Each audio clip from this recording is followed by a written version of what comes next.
Thanks for joining us on Safety TV. We're pleased again to be joined by Florida House Speaker Dean Cannon. Speaker Cannon, thanks for joining us again. Thanks for having me.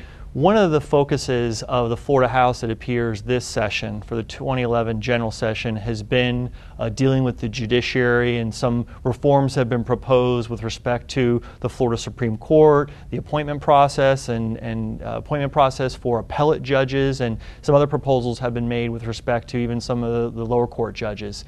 Can you tell us what your philosophy is on that and why this is important to you? Absolutely. You know, our founders of our country came up with a brilliant system, which is 3 branches of government. You know, each branch functions best when it fully does its role, but it doesn't cross over into the roles of the other branches. Mm-hmm. As both a member of the bar and an officer of the court and a guy who's been a proud lawyer in Florida since 1993, I love what our judicial branch does, and frankly, as a constitutionalist, the courts are where we secure our essential constitutional rights. That being said, one of the things that folks from both sides of the political spectrum have said in terms of judicial efficiency is death penalty cases comprise about 12% of the caseload, but about 60% of the workload at the appellate, especially the Supreme Court level. And because there's a constitutional right to a death penalty appeal, all the civil appeals go to the back of the line and often wait or don't even get taken up for hearing because of that clog. Mm-hmm.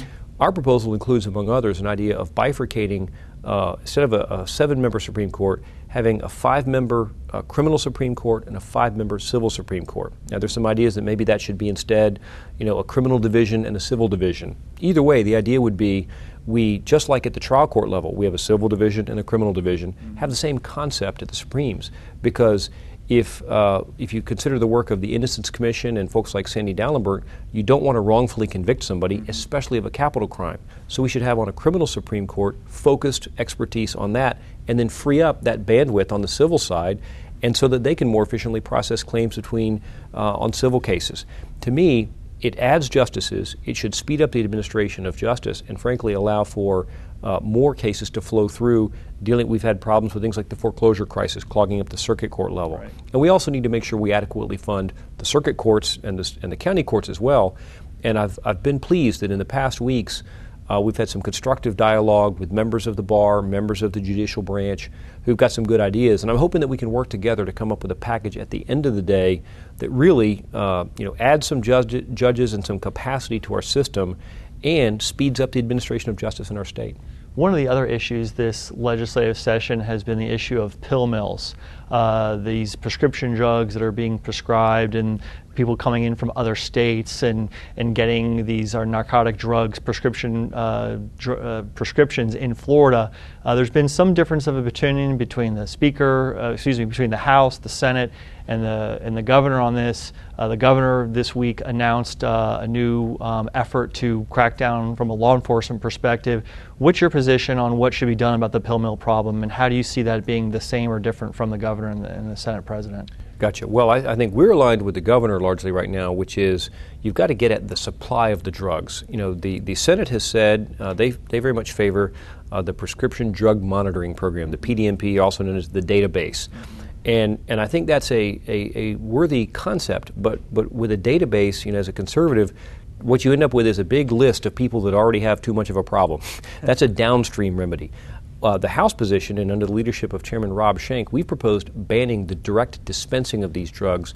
What I didn't know until I looked into it, and a lot of folks may not know, is in these pill mills, these doctors aren't writing paper prescriptions for drugs. They're actually selling the people, you know, huge volumes of highly addictive prescription narcotic painkillers right there in their office, and they're making money on the sale of the drugs, and they're making money on the office visit.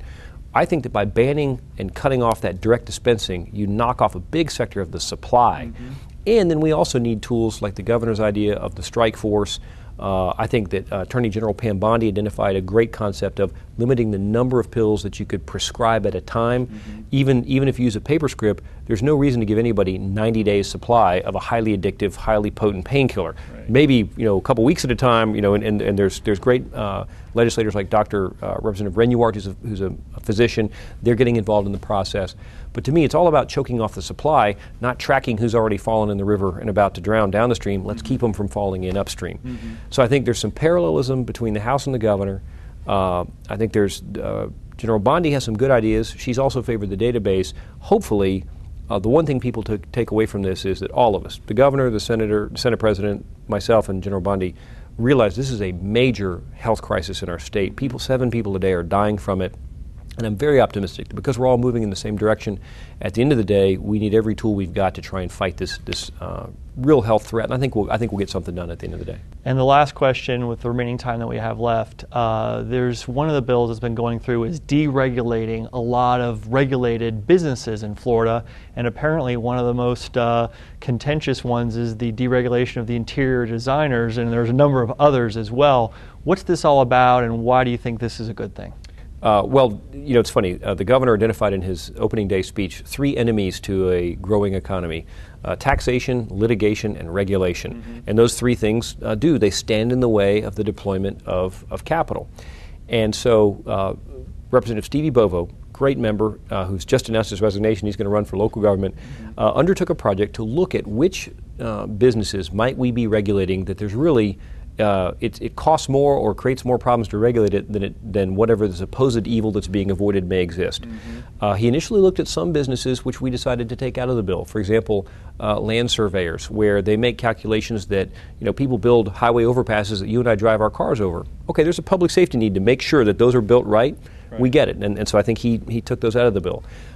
Hair braiders and hair wrappers, maybe not so much. Maybe there's not a critical state interest in regulating hair braiders and hair wrappers.